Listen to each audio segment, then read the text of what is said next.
Chapter 1. Character. Educating the mind without educating the heart is no education at all. Aristotle. In 1998, the Indianapolis Colts were confronted with a dilemma. Finishing the prior season with 3 wins against 13 defeats, they held the first pick in the NFL draft that April. Their selection would affect the direction of the team for years to come, positively or negatively. At the time, I was head coach of the Tampa Bay Buccaneers, so I was worried about my team in Tampa and didn't realize what a huge impact the Colts selection would have on my life.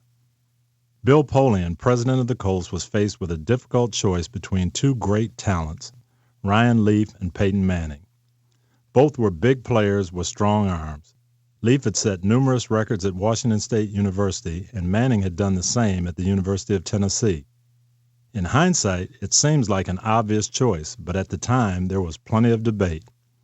Media analysts and scouts around the league were split evenly, but Bill decided to select Manning.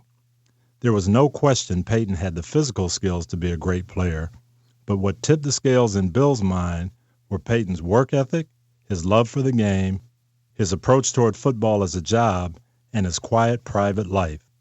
Ultimately, when faced with the choice that would define the course of the franchise, the Colts based that decision on character. And that choice has resulted in great success for us and for our future Hall of Fame quarterback. For the Colts, character is a quality that can be measured, just like height, weight, and speed. In fact, we put more emphasis on this area than we do on physical tools. Coaching ability or talent cannot make up for lack of character. In the draft, there are only a few things that will knock a player out of consideration for our team, and this issue of character is one of them. We have a category on our evaluation form that is labeled DNDC, Do Not Draft Because of Character.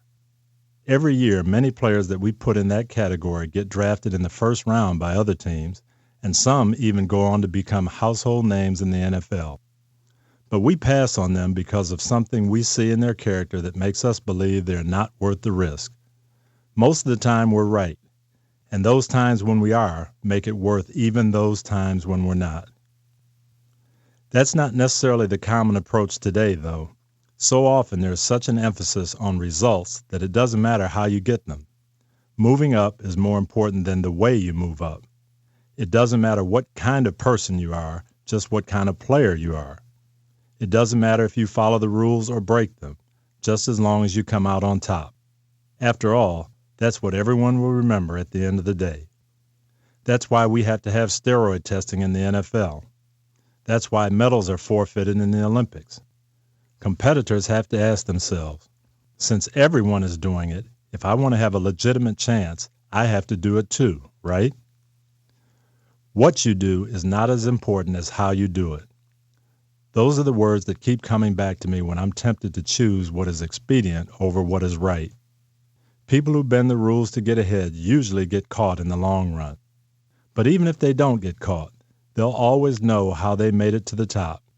And at some deep down level, they'll know that they're frauds and that maybe they didn't have what it took to accomplish such achievements on a level playing field. The other problem is that at some point, somebody who does care how the game is played, a boss, a board of directors, may well find out. For me as an employer, how you do your job has always been more important than what you do. Can you be counted on to do things the right way? Do you have the appropriate habits to get you through a tough situation, or are you the type to cut corners and hope things will turn out all right?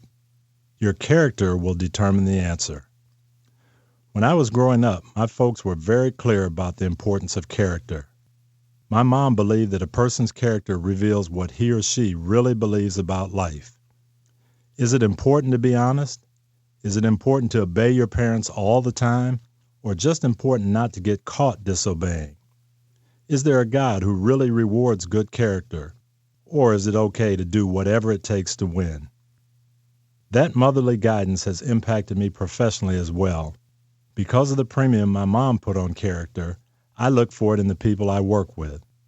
My style in creating a coaching staff is to hire talented coaches and teachers and let them do their jobs. This means that I have to have people I can trust implicitly because I'm not going to spend my time checking on them.